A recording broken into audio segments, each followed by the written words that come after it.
So today we're going to begin our first batch of mead.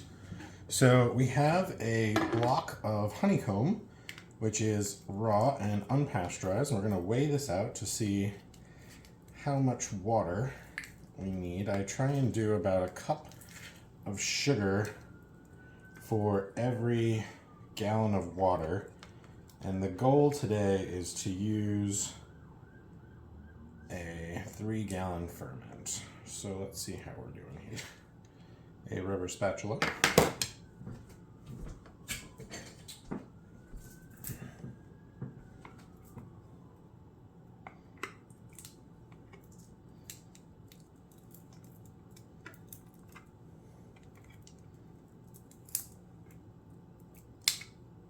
Perfect.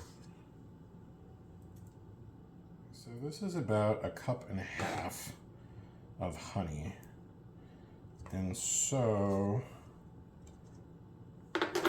what we're going to use to make up that other half is going to be some wisteria blossoms and syrup that we saved from the spring. So we're going to get this, there we go. That is just under 600, so we're going to make up the last bit with some wineberry preserves. And then, oh my god, it smells like heaven. All of this is going to go in our nice clean fermentation vessel back here.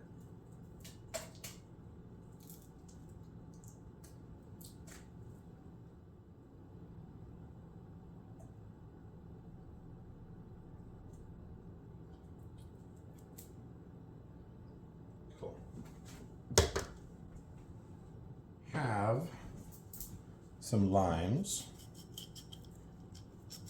I think this will be really nice now, because I want to try this as a fresh mead, and it's wintertime, and so something kind of summery and bright like wineberries and wisteria and honey and lime will bring us some nice spring and summer flavors. So let's open these up, give them a little squeeze. I'm curious to see how the citrus juice affects the fermentation. Sometimes it's a little too acidic and it can retard this, so I may have to add some more sugar to it. And we're gonna see if the natural yeast that lives on the honey will be enough to do this without having us add any extra yeast. So this is about 250 grams of limes.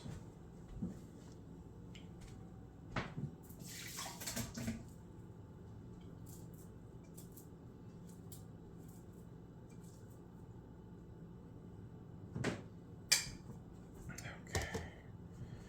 And then we're going to add our water.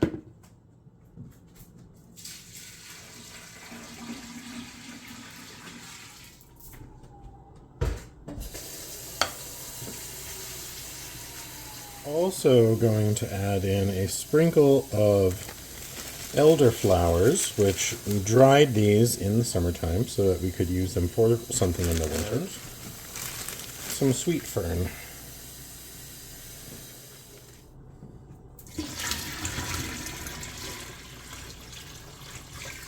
Now, we want to make sure that we're getting the bottom of this so that everything is nice and mixed.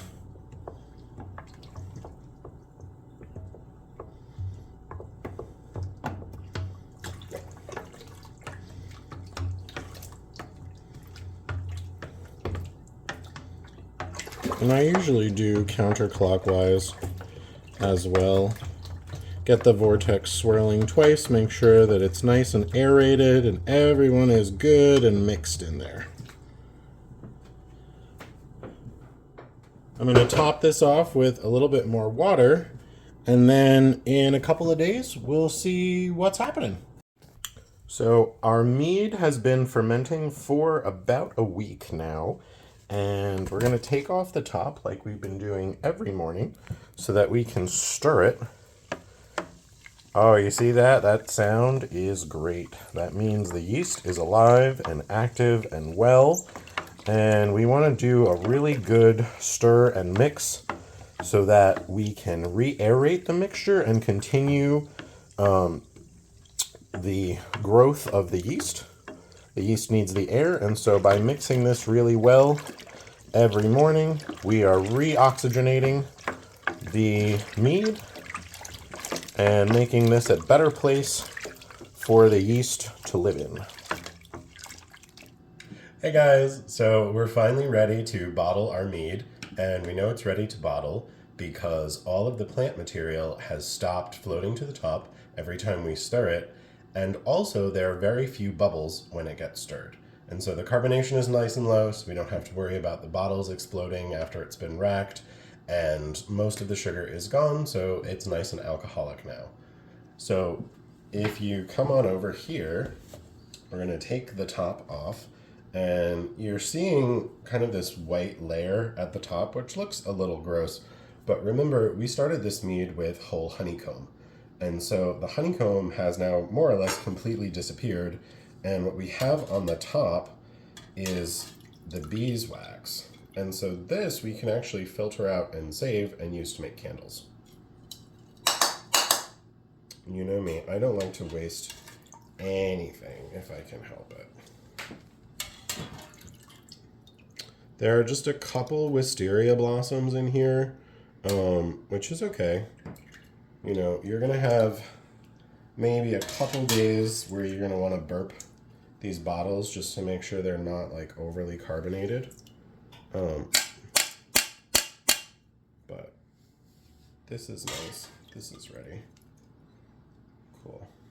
And so I've gotten a lot of the wax off. If you want to stand here and filter it out like really precisely, you definitely can do that at home. I'm not going to because I'm going to use my wine sieve and the spout here. Anyway.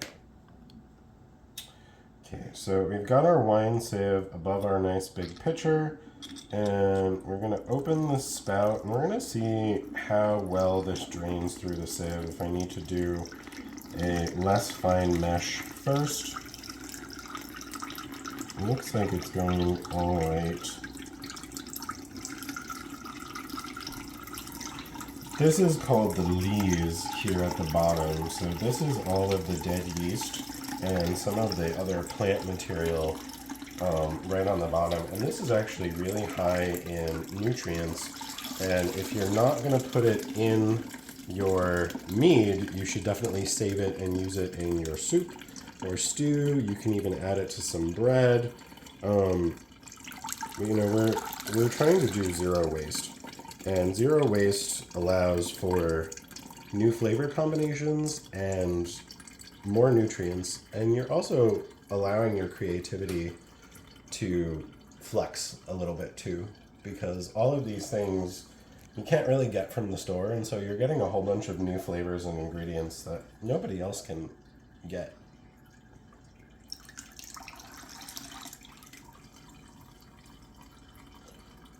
So I think I'm going to change my other sieve out just because I'm getting some flowers coming through the sieve, and those are really going to clog this up. There's still a little too much plant material coming through the spout for us to use that one yet, so we're going to do the bigger one first to grab any of the extra plant material.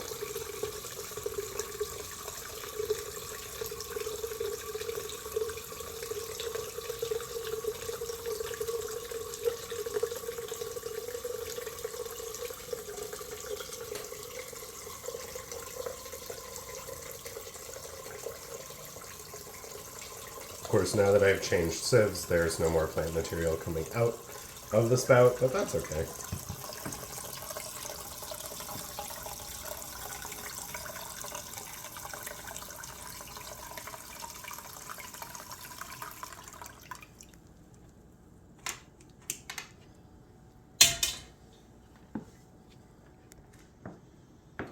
Okay, So this is actually pretty clean looking.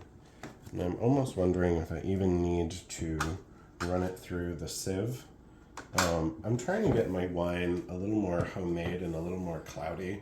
A lot of commercial wine, they want it to be nice and clear and clean, but the cloudy is where all the nutrients and medicinal qualities are.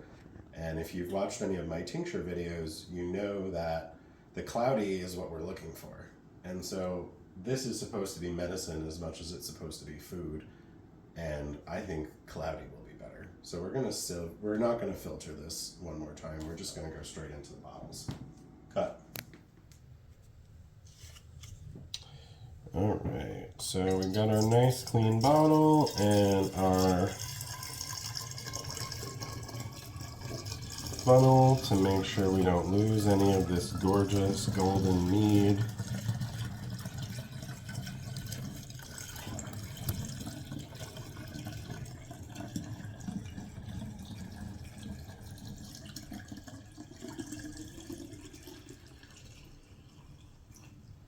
I'm going to fill them right up to the top because we don't want any airspace at all. The more air in here, the higher the chance of vinegar.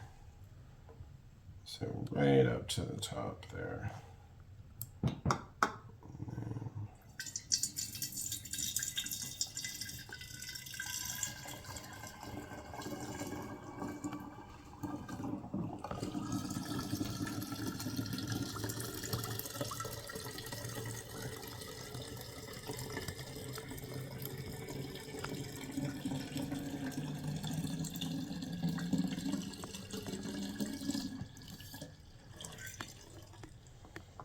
So that's not full, but we ran out of liquid in the pitcher, so we will be back to fill these up a little more. All of the mead has gotten into the bottles. We've got a little bit left over, which is the tasting portion, which is my favorite part of this, is I get to taste the fresh young mead when it's ready. This bottle in particular still has a couple of bubbles in it, and that's okay because we're going to be leaving these on the counter after we seal them and then burping them every day or so just to make sure that they're not going to explode when I put them in the closet to age for a couple of months. We'll see if it even lasts that long. Sometimes the homemade alcohol is too good to begin with and it just gets drunk right away. So I'm going to do something that's maybe a little unconventional. I use plastic wrap and rubber bands a lot of the time because I don't have fancy wine racking equipment, and I found that you really don't need it. As long as you can create an airtight seal. I have some plastic wrap on this one, and then this is a rubber band from like broccoli or something that I washed and saved. And so you just kind of stretch it out, wrap it twice, and then it goes right over the neck, and you get a nice airtight seal. So I'm going to do that with the rest of these in a minute, but first we're going to taste it, and we're going to see if this is any good. So if you guys remember from the beginning of this video, this is my first attempt at mead. I've done a lot of wine before, but this is the first wild mead. And when I say wild, I mean I didn't put any yeast in here. It was just the yeast that existed on the fruit and the flowers and the honey. It's very crisp and floral smelling.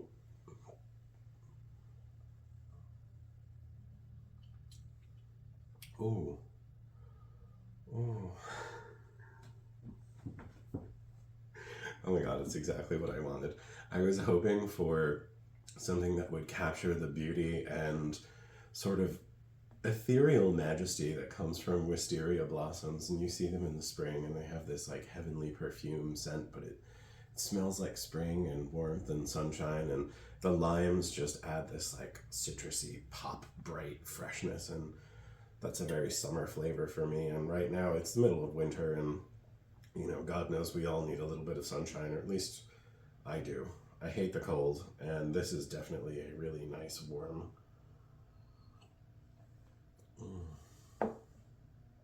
recollection of summer.